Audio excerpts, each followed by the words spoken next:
आज का ये वीडियो 14वीं जेपीएससी जिसका नोटिफिकेशन बहुत ही जल्द आने वाला है उसके से रिलेटेड ये वीडियो है। तो प्लीज़ इस वीडियो को केयरफुली आप देखेंगे। मैंने पहले भी कई वीडियोस डाले हैं जेपीएससी से रिलेटेड, लेकिन आज का ये वीडियो बहुत ही इंपॉर्टेंट है।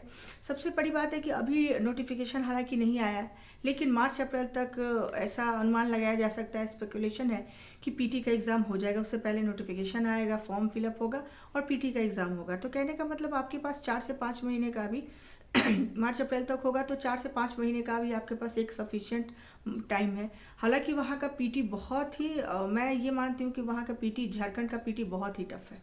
ठीक है, पीटी को अभी कभी भी आप बहुत लापरवाही में, बहुत लाइटली या ओवर कॉन्फिडेंट होकर कभी मत दीजिएगा। वहाँ ये लापरवाही कभी मत कीजिएगा।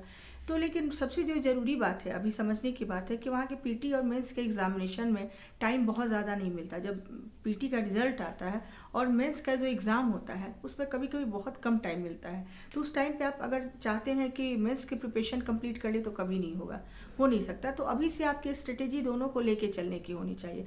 अभी आप ऐसा करें कि 30% जो टाइम दे अभी पीटी के लिए टाइम दे, और 70% का जो आपका टाइम का एलोकेशन होना चाहिए वो आपके मेंस के प्रिपरेशन के लिए होना चाहिए। इससे होगा क्या, एक तो दोनों बैलेंस रहेगा। और अगर आपको जितना भी कम टाइम मिलता है पीटी के लिए भी इवन, तो आप पैनिक नहीं होंगे और प्रिपरेशन को बहुत स्ट्रांगली, बहुत अच्छे से प्रिपरेशन को आप जारी रख सकेंगे। तो सबसे पहले आपको क्या करना है कि पीटी का और मेंस का, पहले तो पीटी के जो फर्स्ट पेपर का सिलेबस है ज़्यादातर वही है, और एक्चुअली पीटी का जो सिलेबस है वो सेकेंड पेपर जो है वो ज़्यादा इम्पोर्टेंट है। और अगर हम मेंस की बात करते हैं तो मेंस का जो सिलेबस है वो काफ़ी बड़ा, काफ़ी कम्प्रिहेंसिव सिलेबस है, बहुत अच्छा सिलेबस है, यूपीएससी की तरह कह सकते हैं। हाँ, बस एथिक्स का पेपर नहीं है उसमें और वर्ल्ड हिस्ट्री नहीं है, अदरवाइज बहुत चीज़ें उसमें मिलती जुलती हैं। तो इसके लिए आपको करना क्या है कि अभी से आप सबसे पहले जो पीटी मेंस के लिए सबसे पहले तो आप फर्स्ट पेपर, जो फर्स्ट को मैं थर्ड मान के चल रही हूँ, फर्स्ट का मतलब है हिस्ट्री एंड ज्योग्राफी से रिलेटेड जो पेपर है मैं उसको फर्स्ट कर रही हूँ। हालांकि उससे पहले लैंग्वेज पेपर और हिंदी का पेपर है, तो उसको मैं छोड़ के बात कर रही हूँ। तो सबसे पहले तो आप क्या करें कि अपने फर्स्ट हिस्ट्री और ज्योग्राफी से रिलेटेड जो प्रीवियस ईयर के क्वेश्चन है उनको छोड़ दीजिए। ठीक है, मैं गेस क्वेश्चन कराऊंगी आपको हर चीज़ का। और अभी से क्या कीजिए कि उसके लिए आप अभी नोट्स पढ़ना या फिर जो भी मटेरियल आपके पास कंटेंट अवेलेबल है उसको आप पढ़ना शुरू कीजिए। ठीक है, और कोशिश कीजिए सिनॉप्सिस लिख के रख ले, क्योंकि पूरे नोट्स को आप अगर दोबारा रिवाइज करते हैं तो फिर ये इसका मतलब ये होता है कि आपका कॉन्सेप्ट पहले से प्रिपेयर नहीं है। तो इसको आपको करना ये है कि आप उसकी सिनॉप्सिस बना के रख ले, जो जो इंपॉर्टेंट टॉपिक्स है।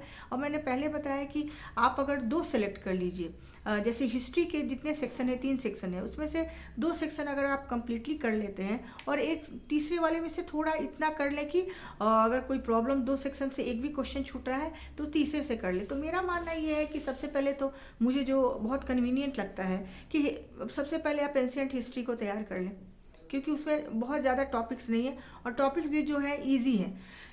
मैं कहूँगी कि जो मिडाइवल है उसको आप मिडाइवल को भी तैयार कर लें।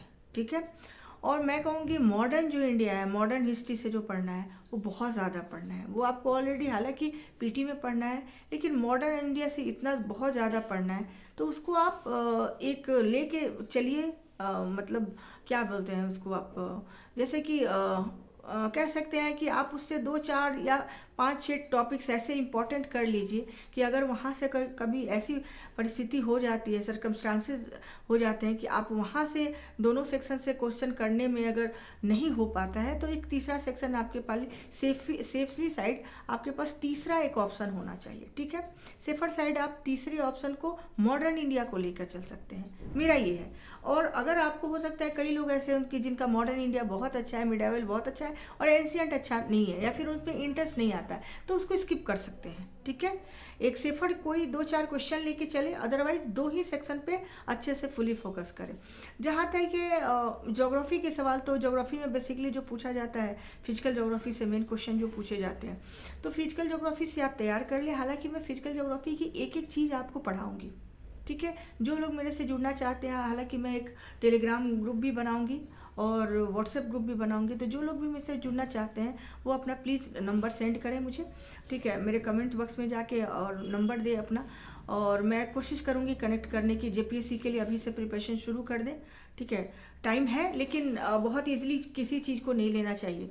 उसके बाद उसके बाद ज्योग्राफी का पूरा सेक्शन में पूरा ऑलमोस्ट मैं कवर कराऊंगी, चाहे वो ज्योग्राफी का मेंस का हो या ज्योग्राफी की पीटी के फर्स्ट पेपर में हो या सेकंड पेपर का। स्पेशली ज्योग्राफी का जो पार्ट है जिसमें 14 क्वेश्चन पूछे जाते हैं, जो 1947 से लेकर आर्थिक विकास वाले भी जो क्वेश्चन है, उसमें भी ज्योग्राफी के बहुत सारी चीज़ें, इकोनॉमी की चीज़ें हैं।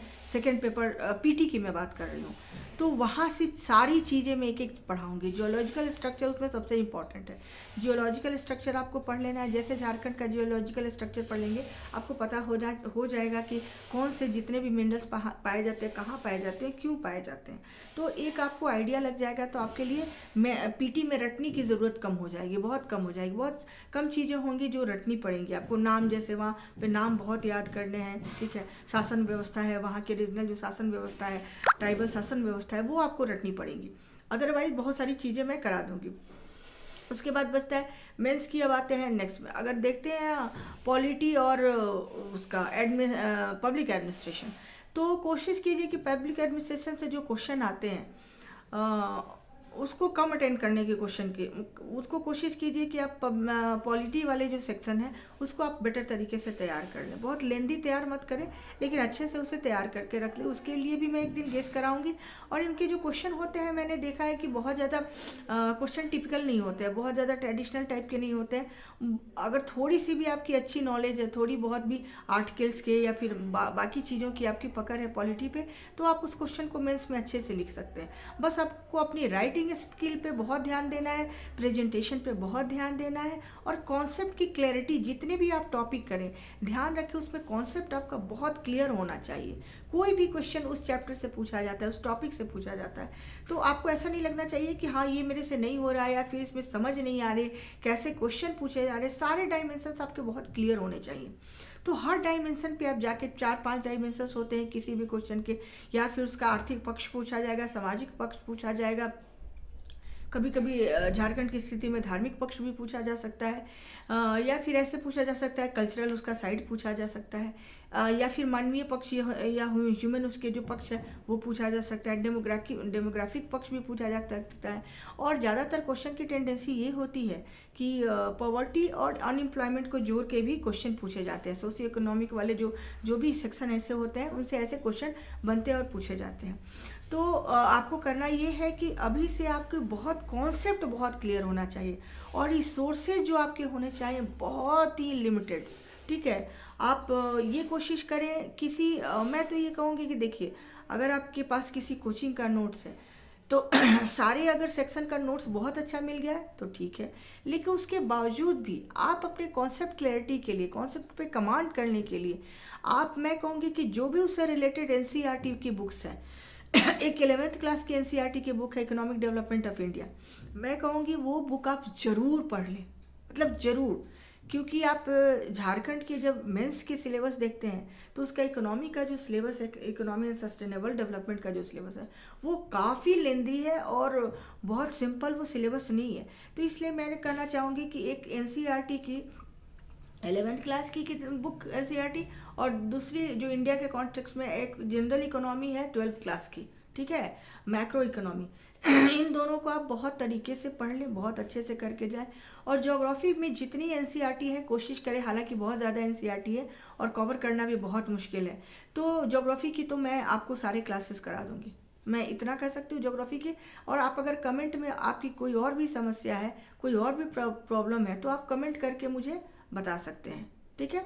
मैं जो भी होगा टेलीग्राम पे अपना बनाऊंगी, अपना ग्रुप बनाऊंगी, व्हाट्सएप पे ग्रुप क्रिएट करूंगी, जैसे भी हो सकता है मैं अभी से तैयारी आपकी जेपीएससी की शुरू कराऊंगी।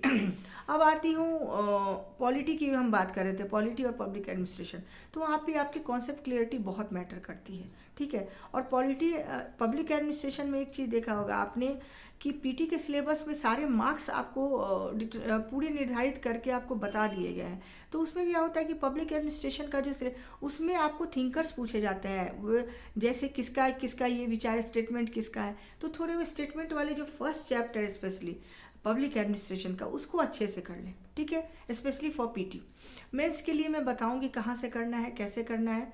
और अगर मैं इकोनॉमी की बात करूं, अब ये बहुत ही अच्छा एक सिलेबस है, बहुत लेंदी हालांकि है, तो इसको मैं कॉम्प्रिहेंसिव फॉर्म में या यूँ कहें कि कॉम्पैक्ट में करवा दूंगी, बहुत अच्छे से आपकी प्रिपरेशन में इस पर करवा दूंगी। सस्टेनेबल डेवलपमेंट आपको पढ़ना है, SDG गोल्स पढ़ने हैं, पॉवर्टी पढ़ना है, अनएम्प्लॉयमेंट पढ़ना है, तो मैं बता दूंगी कि कोर एरियाज कौन कौन से हैं जहाँ से आपको पढ़ ले तो आराम से आपका जो मेंस भी है वो क्वालिफाई हो जाएगा। और पीटी में भी यहाँ से आपको हेल्प, हालांकि पीटी का अप्रोच बिल्कुल डिफरेंट है वहाँ के मेंस के अप्रोच से, तो उसके लिए मैं आपको अलग रिसोर्सेज बताऊंगी और कहाँ कहाँ से पढ़ना है और कितने चैप्टर्स ऐसे हैं जो इकोनॉमिक्स है जो आपको ईजिली कर सकते हैं। तो ये अब मैं दूसरा फिर वीडियो अपलोड करने जा रही हूँ। तब तक आप मेरे वीडियो को देखते रहिए, लाइक कीजिए, सब्सक्राइब कीजिए, मेरे चैनल को शेयर कीजिए ताकि मैं अधिक से अधिक वीडियो बना सकूँ। Thank you.